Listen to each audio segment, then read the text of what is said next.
For anyone looking to save some money, you might be wondering how to decide between a savings account and a cash ISA. Let's take a look.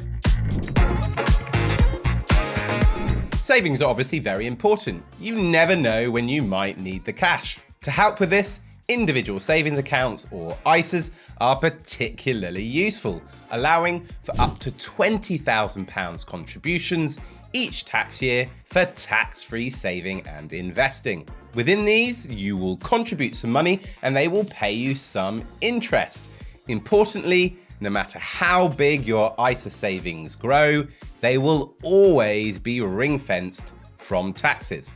Now, in addition to cash ISAs, there are also savings accounts which also pay a rate of interest. But while the contributions are uncapped, they don't come with any tax privileges. So how do you decide which is best? Here are 3 things to consider when deciding this. And at the end, I've got a bonus tip for those who are looking to save for their first home and wouldn't mind a little extra free cash from the government to do so. Number 1, consider the personal savings allowance.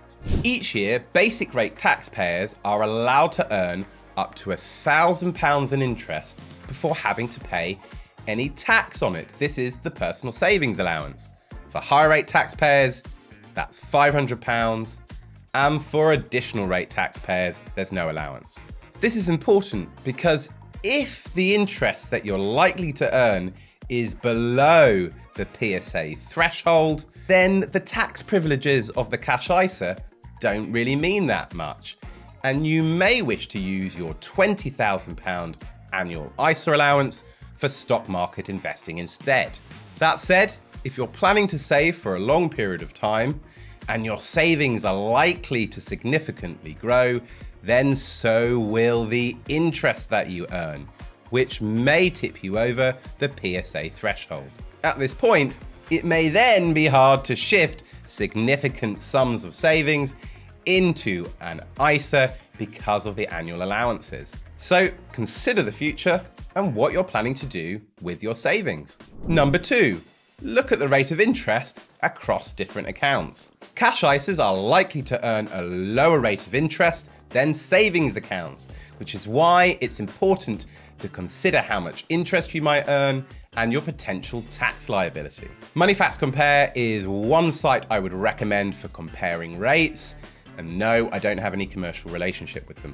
What you can see across both cash ISAs and savings accounts are varying limitations to accessing your savings. Some may be easy access, giving you maximum flexibility for contributions and withdrawals. Others may require you to give your bank or building society notice before making withdrawals, like 30 or 60 days. And then there are those that will lock your money away for a fixed period of time.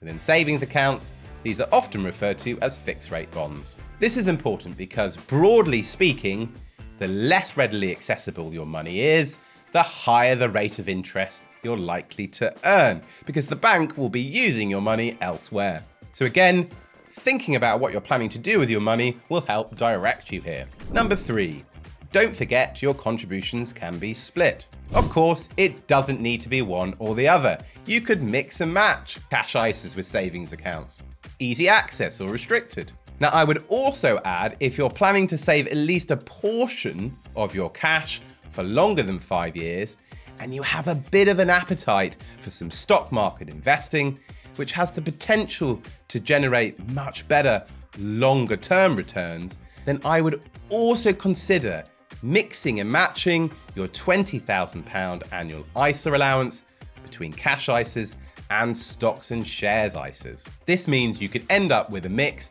of readily accessible lower risk cash for those nearer term financial goals and emergencies, with higher risk growth investments for that portion of your savings that's likely to be sat there for a long time. And my final bonus tip for those of you who are saving for a first home.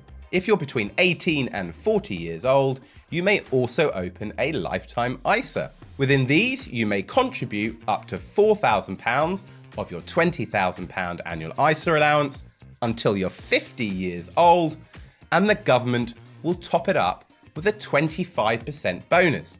So that's up to £1,000 each year of free cash.